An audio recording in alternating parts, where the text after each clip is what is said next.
Começa agora o Gospel News. Hoje é segunda-feira, dia 22 de dezembro de 2025. Eu sou Karen Crisóstomo, nós vamos juntos aqui pela Rede Gospel de televisão e também pelo YouTube, Rede Gospel TV Oficial, com as principais notícias do Brasil e do mundo. Vamos aos destaques de hoje. Lula pede coragem para assinatura de acordo comercial e diverge de Javier Milei sobre crise na Venezuela. Eduardo Bolsonaro e Alexandre Ramagem têm passaportes diplomáticos cancelados após cassação de mandatos. Estados Unidos interceptam um novo petroleiro na costa da Venezuela e China diz que a apreensão é grave violação do direito internacional. Membro de gangue de El Salvador é condenado a mais de 1.300 anos de prisão. Irmãos de 4 anos morrem afogados em piscina de chácara. E ainda, Corinthians vence o Vasco no Maracanã e é campeão da Copa do Brasil. Essas e outras notícias do Brasil e do mundo você vê no Gospel News. Boa noite. O presidente Lula esteve em Foz do Iguaçu nesse final de semana para participar de uma reunião de líderes do Mercosul. Ele pediu coragem à União Europeia para assinar o acordo comercial. O presidente Lula se reuniu com seus colegas do Mercosul em Foz do Iguaçu.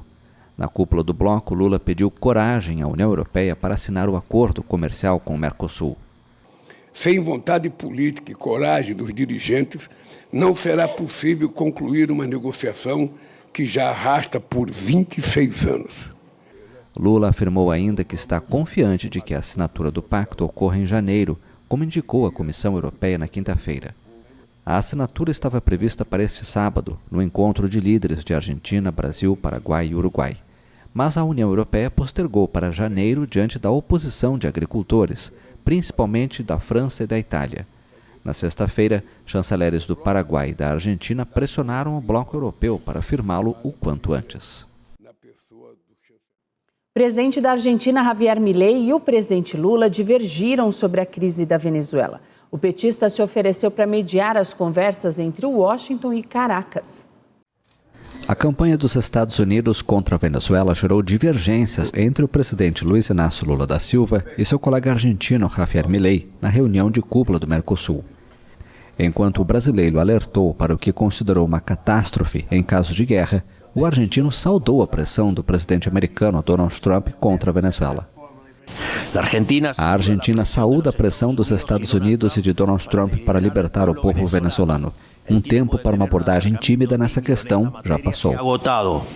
Embora o tema não estivesse na agenda, os dois líderes deixaram claras suas posições opostas no encontro em Foz do Iguaçu, um dia depois de Donald Trump afirmar que não descarta uma guerra com o país governado por Nicolás Maduro. Lula se ofereceu nesta semana para mediar a crise entre Washington e Caracas, em busca de uma saída diplomática. O governo Trump aplica uma pressão máxima contra Maduro e a cúpula de seu governo, que acusa oficialmente de liderar um cartel do narcotráfico. Já o presidente venezuelano acusa os Estados Unidos de buscar se apropriar de suas vastas reservas de petróleo. Os Estados Unidos interceptaram um novo navio petroleiro na costa da Venezuela, noticiou a imprensa americana neste sábado. No mesmo evento, o presidente Lula disse que uma guerra na Venezuela provocaria uma catástrofe humanitária. O presidente Luiz Inácio Lula da Silva afirmou neste sábado, durante uma cúpula com seus colegas do Mercosul, em Foz do Iguaçu, que uma guerra na Venezuela provocaria uma catástrofe humanitária. O presidente dos Estados Unidos, Donald Trump, conduz uma campanha de ataques contra embarcações de supostos traficantes de drogas em águas próximas à Venezuela. E na sexta-feira, não descartou uma guerra com o país caribenho. O continente sul-americano volta a ser assombrado pela presença militar de uma potência extra-regional. Os limites do direito internacional estão sendo testados. Uma intervenção armada na Venezuela seria uma catástrofe humanitária para o hemisfério e um precedente perigoso para o mundo. Os ataques dos Estados Unidos no Caribe deixaram até o momento pelo menos 104 mortos.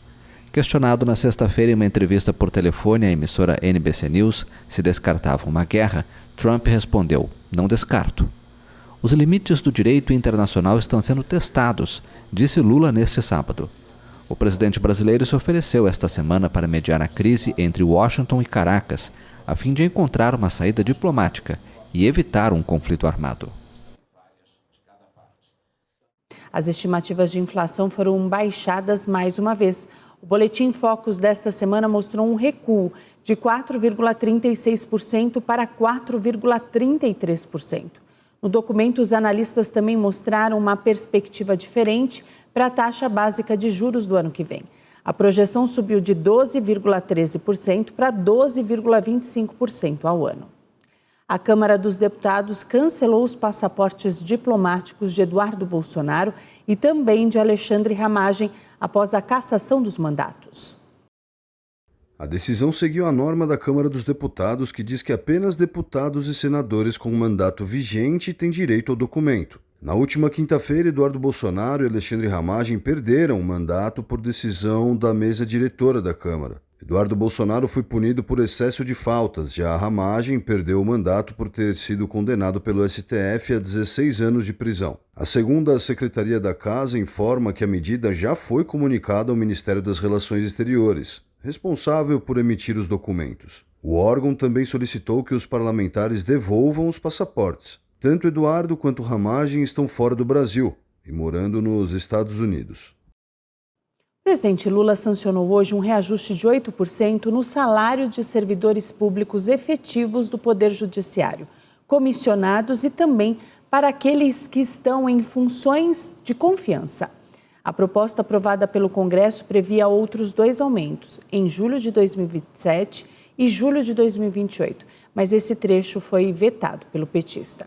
Lula disse que esses outros 2 aumentos contrariam o interesse público. Um general do Estado-Maior da Rússia morreu nesta segunda-feira após a explosão de um carro em Moscou. O Comitê de Investigação do país disse que encontrou uma pista relacionada aos serviços da Ucrânia. A explosão de um carro no sul de Moscou nesta segunda-feira matou um general do Estado-Maior da Rússia. O Comitê de Investigação abriu um processo criminal por homicídio pelo atentado à bomba contra um carro em Moscou que matou o chefe do Departamento de Treinamento Operacional do Estado-Maior das Forças Armadas, Tenente-General Fanil Sarvarov. As autoridades informaram que um artefato explosivo colocado sob um veículo foi acionado em uma rua de Moscou e acrescentaram que uma das linhas de investigação consideradas está relacionada aos serviços especiais ucranianos. Desde o início da ofensiva russa contra a Ucrânia em fevereiro de 2022, Kiev foi acusada de executar ataques seletivos contra personalidades e comandantes militares na Rússia e em áreas ocupadas por Moscou na Ucrânia. Em dezembro de 2024, o comandante das Forças Russas de Defesa Radiológica, Química e Biológica, Igor Kirillov, morreu na explosão de um patinete elétrico em Moscou. O assassinato foi reivindicado pelo Serviço de Segurança da Ucrânia. E os Estados Unidos interceptaram um novo navio petroleiro na costa da Venezuela. Esse vídeo, publicado pela secretária de Segurança Interna dos Estados Unidos, Chris Noem, na rede social X, mostra o que se acredita ser um petroleiro sendo interceptado no mar, durante o que ela descreveu como uma operação antes do amanhecer. Já a imprensa americana reportou que os Estados Unidos interceptaram um novo navio petroleiro na costa da Venezuela. Forças americanas já haviam apreendido na semana passada um navio petroleiro na costa da Venezuela. Citando um funcionário americano e 2 fontes do setor petrolífero venezuelano, o jornal The New York Times informou que a embarcação interceptada é um navio de bandeira panamenha que transportava óleo cru. Havia partido recentemente da Venezuela e se encontrava em águas caribenhas. O governo da Venezuela condenou neste sábado o que chamou de roubo e sequestro do petroleiro e denunciou o desaparecimento forçado de sua tripulação, segundo um comunicado do governo. Esses atos não ficarão impunes, diz o texto. Os responsáveis por esses atos graves responderão perante a justiça e a história por suas ações criminosas, afirma o comunicado publicado nas redes sociais pela vice-presidente Delcy Rodrigues. A Venezuela também afirmou neste sábado que o Irã ofereceu sua cooperação em todos os âmbitos para enfrentar o que chamou de pirataria e terrorismo internacional dos Estados Unidos, após uma conversa por telefone entre os chanceleres dos 2 países. A China confirmou hoje que a apreensão arbitrária de navios de outros países pelos Estados Unidos constitui uma grave violação do direito internacional. Segundo o porta-voz do Ministério das Relações Exteriores, o país se opõe a todas as sanções unilaterais e ilegais dos Estados Unidos. O ouro alcançou um patamar histórico nesta segunda-feira e atingiu mais de R$24 mil. A cotação do ouro disparou e registrou um valor histórico nesta segunda-feira. O metal precioso alcançou o preço máximo de $4.383,76, o equivalente a R$ 24.315 no início da sessão.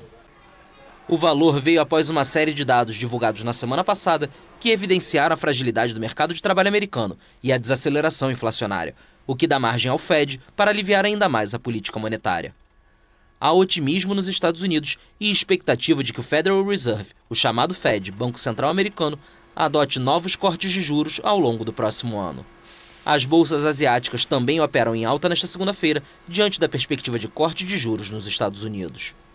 Os metais preciosos, um investimento refúgio em tempos de crise, são beneficiados pelas preocupações geopolíticas. O recorde anterior do ouro era de $4.381,52, registrado em outubro. Os australianos prestaram homenagem nesse final de semana às vítimas do atentado em Sydney. 15 pessoas morreram no ataque. Os australianos guardaram 1 minuto de silêncio e acenderam velas para homenagear as 15 vítimas do ataque armado em Bondi Beach, uma semana depois de 2 homens dispararem contra uma multidão durante a festividade judaica de Hanukkah, em Sydney. Um pai e seu filho, Sajid e Navid Akram, são acusados de terem aberto fogo no domingo passado no ponto turístico emblemático do estilo de vida australiano. Sajid foi morto pela polícia durante o ataque. Navid sobreviveu e permanece hospitalizado sob custódia policial. Ele responde a acusações que incluem terrorismo e 15 assassinatos. As autoridades afirmaram que os autores provavelmente agiram motivados pela ideologia do grupo jihadista Estado Islâmico. Esse ataque é um dos mais mortais em quase 3 décadas na Austrália. Os australianos guardaram 1 minuto de silêncio, de pequenas localidades rurais a bares movimentados das cidades. Esse Dia Nacional de Reflexão tomou como inspiração a mensagem de Hanukkah, a luz sobre a escuridão. O primeiro-ministro Anthony Albanese participou de uma vigília na praia de Bondi. Alguns participantes o vaiaram e Albanese não discursou durante a cerimônia. As autoridades australianas revelaram hoje que os 2 homens acusados do atentado terrorista planejaram meticulosamente o ataque por meses e chegaram a realizar treinamento tático no interior. A polícia australiana fez novas revelações sobre o ataque antissemita que matou 15 pessoas na semana passada em uma praia de Sydney. Documentos judiciais divulgados nesta segunda-feira mostram que pai e filho, acusados de atirar contra a multidão, planejaram meticulosamente o ataque por meses e realizaram treinamento com armas de fogo, no que se acredita ter sido uma área rural de Nova Gales do Sul. Os supostos autores do ataque ainda fizeram uma viagem de reconhecimento à praia dias antes do massacre. Um vídeo encontrado no celular de um deles mostra os homens repudiando os sionistas em frente a uma bandeira do Estado Islâmico, enquanto recitavam uma passagem do Alcorão e detalhavam as motivações para o ataque. O primeiro-ministro Anthony Albanese reiterou o compromisso em promulgar leis mais rigorosas contra o discurso de ódio e o extremismo e pediu desculpas à comunidade judaica do país. Não permitiremos que terroristas inspirados pelo Estado Islâmico vençam. Não permitiremos que nos dividam e superaremos isso juntos. Um dos atacantes, Sajid Akram, de 50 anos, foi morto a tiros pela polícia durante o ataque. O indiano entrou na Austrália com visto em 1998. Seu filho de 24 anos, Navid, cidadão australiano, sobreviveu e permaneceu hospitalizado com ferimentos à bala até esta segunda-feira, quando foi transferido para a prisão. Ele enfrenta múltiplas acusações, incluindo terrorismo e 15 assassinatos. O Japão está prestes a reativar a maior usina nuclear do mundo. O governo japonês aposta na retomada da energia nuclear para reduzir a dependência de combustíveis fósseis. A maior usina nuclear do mundo está perto de voltar a operar. Nesta segunda-feira, uma assembleia em Niigata, onde fica a planta Kashiwazaki Kariwa, apoiou uma medida de novembro do governo da província pela reativação da termonuclear. A unidade foi desligada quando o Japão abandonou a energia nuclear, depois que um terremoto e um tsunami levaram 3 reatores da usina de Fukushima à fusão em 2011. O país, pobre em recursos, agora quer revitalizar a energia atômica para reduzir sua forte dependência de combustíveis fósseis, alcançar a neutralidade de carbono até 2050 e atender à crescente demanda energética impulsionada pela inteligência artificial. Segundo a mídia japonesa, a Tokyo Electric Power vai apresentar um pedido de autorização final para a reativação antes do fim do ano, com a expectativa de religar um dos 7 reatores por volta de 20 de janeiro. O reator cumpre os padrões nacionais de segurança nuclear e a empresa aguardava o consentimento das comunidades locais para ligar a instalação. A primeira-ministra Sanai Takaichi manifestou seu apoio ao uso da energia nuclear, que até a tragédia de 2011 gerava 1/3 da eletricidade do país. O Japão é o 5º maior emissor de dióxido de carbono do mundo, atrás de China, Estados Unidos, Índia e Rússia, e depende fortemente de combustíveis fósseis importados. Um acidente de ônibus deixou pelo menos 16 mortos na Indonésia. Testemunhas disseram que o veículo trafegava em alta velocidade e não conseguiu completar uma curva.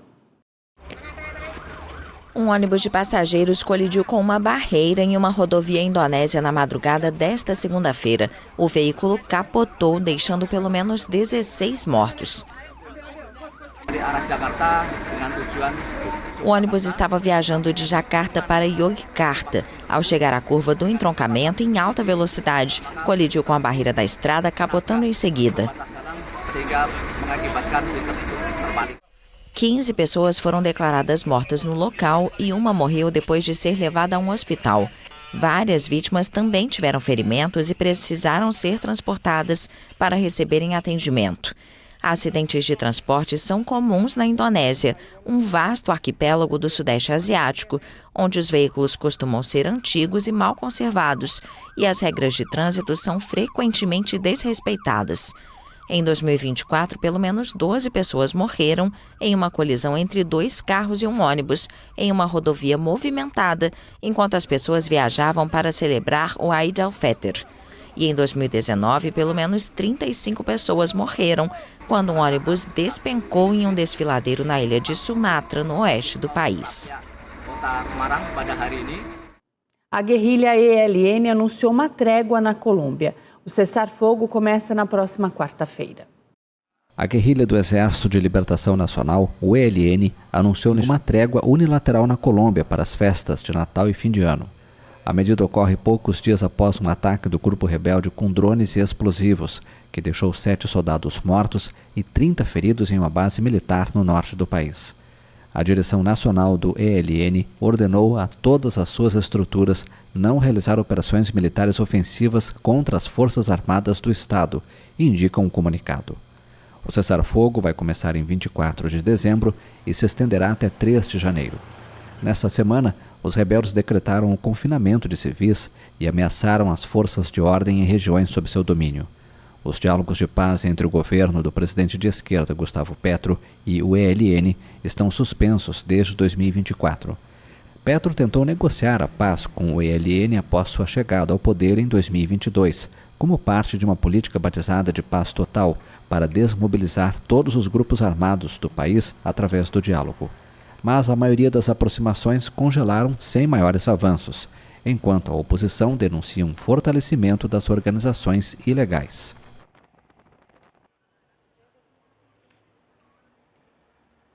O sistema judiciário de El Salvador condenou dezenas de membros da gangue Mara Salvatrucha a vários séculos de prisão. Um deles recebeu uma sentença de mais de 1.300 anos de cadeia.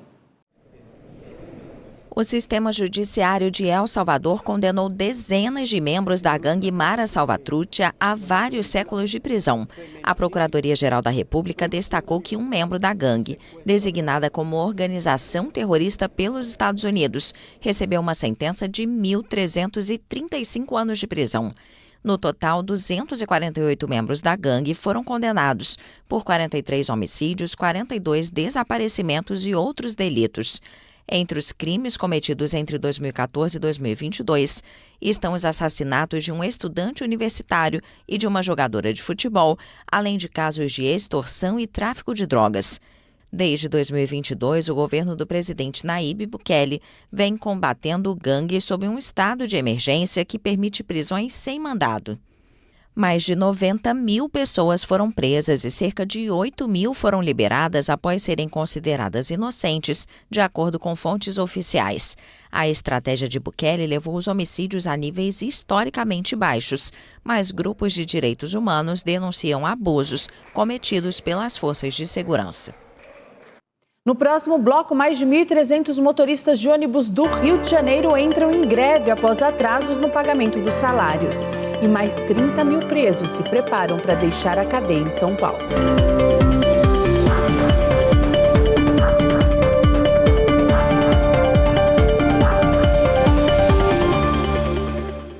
Mil 1.300 motoristas, mecânicos e funcionários das viações Vila Isabel e Real amanheceram em greve no Rio de Janeiro. O Sindicato dos Rodoviários aponta atraso no pagamento de salários e falta de depósito do Fundo de Garantia. A manhã desta segunda-feira foi de muito atraso para alguns cariocas. De acordo com o Sindicato dos Rodoviários, pelo menos 1.300 trabalhadores ligados às viações Vila Isabel e Real amanheceram em greve para reivindicar o pagamento de salários, férias e o recolhimento do INSS. O vice-presidente do sindicato, José Carlos Sacramento, afirmou na manhã de hoje que os funcionários só voltam ao trabalho quando o pagamento e os benefícios caírem na conta. A Prefeitura do Rio disse que o repasse de subsídios aos consórcios está em dia, que a paralisação era uma questão entre empregadores e funcionários das empresas. 24 linhas de ônibus foram impactadas ao longo desta segunda-feira. Um homem identificado como Eribaldo Andrade foi morto a tiros pelo próprio irmão Emerson Thiago Andrade por conta de uma conta de água. O criminoso segue foragido. De acordo com a Polícia Militar, o suspeito Emerson Thiago atirou 4 vezes contra o irmão e fugiu em uma moto. O crime aconteceu na rua Suzano, no bairro Vila Áurea. Uma testemunha afirmou à polícia que após os disparos o suspeito chamou o irmão de desgraçado. O caso está sob a responsabilidade do 1º Distrito Policial de Guarujá e foi registrado como homicídio. 2 crianças de 4 anos morreram afogadas na piscina de uma chácara em Dracena, no interior de São Paulo. A polícia abriu um inquérito para apurar a responsabilidade. Segundo o boletim de ocorrência, a família estava reunida em uma chácara em Dracena, que foi alugada para uma confraternização. As crianças brincavam na área da piscina quando entraram na água. Em determinado momento, um parente percebeu que os irmãos estavam se afogando e pediu socorro. Um morador da cidade que passava pelo local ouviu os gritos e ajudou no resgate das vítimas. Durante o trajeto até o hospital, os familiares encontraram uma viatura do Corpo de Bombeiros, que assumiu o atendimento. As 2 crianças não resistiram.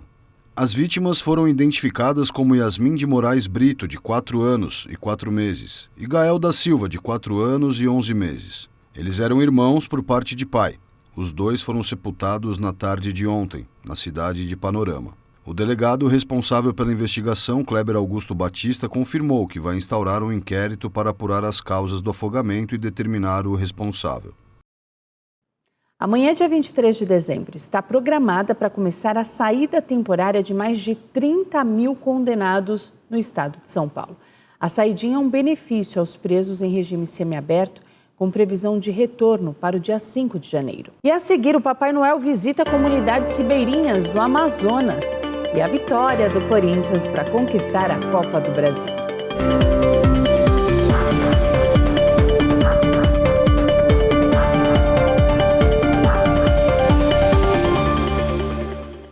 O grupo de voluntários amigos do Papai Noel entregou brinquedos para comunidades ribeirinhas no estado do Amazonas.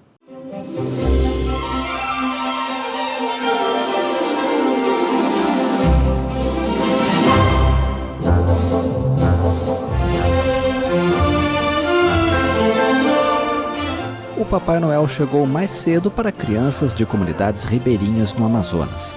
São horas andando de barco para chegar a locais remotos.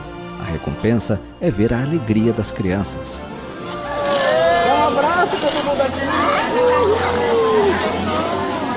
A gente quer trazer para essas crianças, cuja realidade é muito difícil durante o ano inteiro, que neste momento que a gente está aqui, a gente leve um momento mais feliz dessa criança nesse ano. e a gente está tendo certo êxito. Hoje já choveu, já fez barro, mas a gente está aqui concluindo a nossa rota ribeirinha. Desde 1998, o grupo de voluntários Amigos do Papai Noel promove o Natal para crianças em comunidades rurais e ribeirinhas da floresta amazônica. É tudo, é uma satisfação que é inexplicável. Ver o sorriso de uma criança que não tem condições de ir em Manaus, ver o Papai Noel e trazer ele para cá, os amigos do Papai Noel, trazer o Papai Noel para a nossa comunidade, para os interior mais distantes, eu me sinto muito feliz. É gratificante, né, trazer esse evento para a nossa comunidade, onde todas as crianças têm a oportunidade de vir conhecer o Bom Velhinho, receber o seu presente, ter um momento de diversão, porque muitas das vezes eles não têm como chegar até a cidade, né, para ver o Bom Velhinho. E esse projeto, vindo até as comunidades, faz com que todas as crianças participem desse momento. Pelo menos 50 voluntários participam da ação. O projeto é mantido por doações. O mais gratificante é quando a gente chega numa comunidade onde lá na cidade muitos têm muitos e aqui no interior poucos não têm nada. Então nós viemos aqui trazer a alegria, o sorriso daqueles menos que não têm quase nada e nós vamos trazer a alegria do Papai Noel no Natal aqui.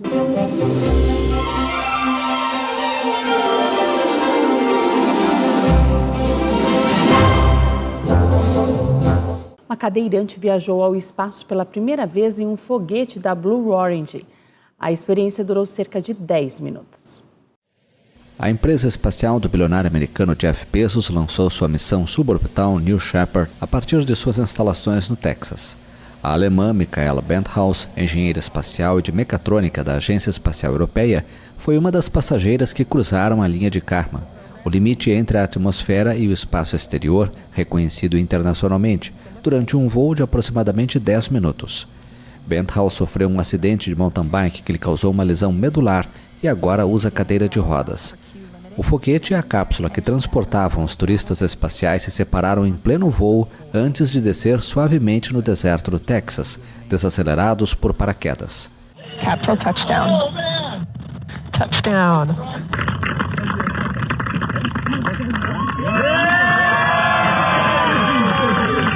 I think you should never give up on your dreams, right? Você nunca deve desistir dos seus sonhos, certo? Às vezes existe uma pequena probabilidade que ele se realize, e eu tive muita sorte e sou muito grata a Blue, Hans e a todos os outros terem dito sim para esta jornada. For you too. Congratulations. O novo diretor da NASA, Jared Isaacman, elogiou esse feito inédito e parabenizou Benthaus por sua perseverança. Ela acaba de inspirar milhões de pessoas, afirmou na rede social X. Este foi o 16º voo tripulado da Blue Origin. A empresa realiza há anos voos de turismo espacial com seu foguete New Shepard. Corinthians venceu o Vasco 2-1 e é o grande campeão da Copa do Brasil. Vasco e Corinthians fizeram o segundo jogo da final da Copa do Brasil no Maracanã. Mais de 60 mil pessoas estiveram presentes no estádio. O treinador do Corinthians, Dorival Júnior, escolheu uma formação e escalação diferente do jogo de ida e optou por 3 volantes. Já o Vasco, de Fernando Diniz, repetiu a escalação da primeira partida. E olha, parece que o Dorival Júnior tinha um plano. O Corinthians entendeu que as bolas longas nas costas dos zagueiros vascaínos poderia ser um bom caminho para o gol. Ranieri fez um lindo lançamento para Mateuzinho. O lateral corintiano dominou e deu um lindo passe para Yuri Alberto. E o atacante não perdoou. Aos 40 minutos do primeiro tempo, Ranieri deu um passe errado no meio-campo e o Vasco iniciou o contra-ataque. Andrei Gomes cruzou a bola na cabeça de Nuno Moreira. No segundo tempo, o Vasco perdeu a bola no campo de ataque e o jovem Breno Bidon deu um lindo drible da vaca no marcador vascaíno e iniciou o contra-ataque. Yuri Alberto recebeu de Mateuzinho e só tocou para Memphis Depay. Após o apito final, a festa foi grande. Corinthians campeão da Copa do Brasil 2025. Nesse final de semana aconteceu o tradicional Jogo Solidário dos Amigos do Apóstolo. Foram 90 minutos com um só propósito: arrecadar alimentos para os necessitados. E claro, como de praxe, Apóstolo Esteve Fernandes balançou as redes. A bola está rolando, o pontapé do Apóstolo Estevam.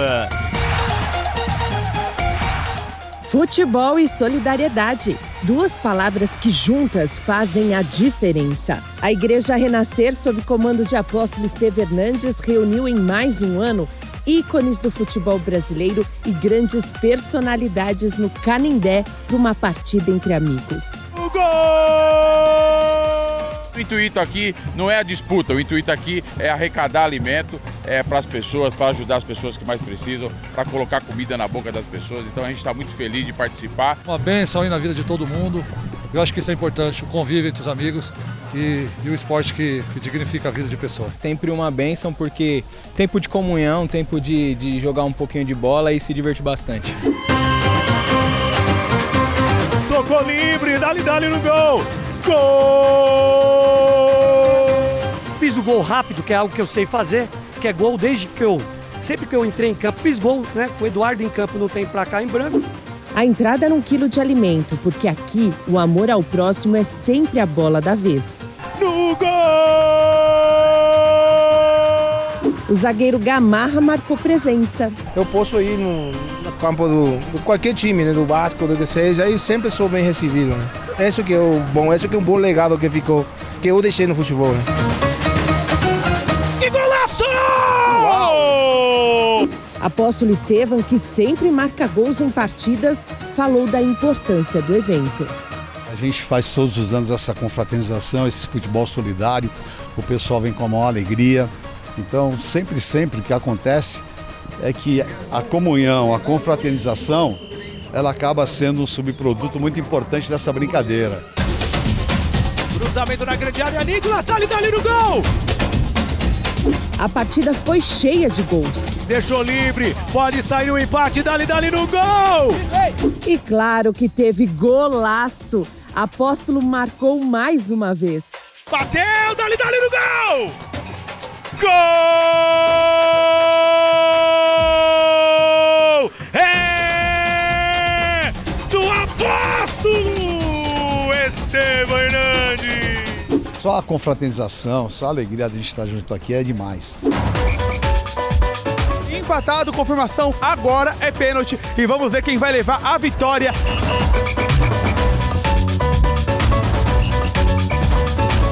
Vem Davi, bateu, dali no gol! Muitas risadas, confraternização em uma partida que no fim todo mundo ganhou. Vitória do time do Apóstolo, faz a festa, gritando campeão! Gospel News desta segunda-feira fica por aqui. Eu desejo a todos vocês uma ótima noite. Amanhã, a partir das 7, nós estamos de volta com as principais notícias do Brasil e do mundo. E até lá você fica muito bem informado no YouTube, Rede Gospel TV Oficial e também no Spotify Gospel News em 3 minutos. Uma boa noite, até amanhã.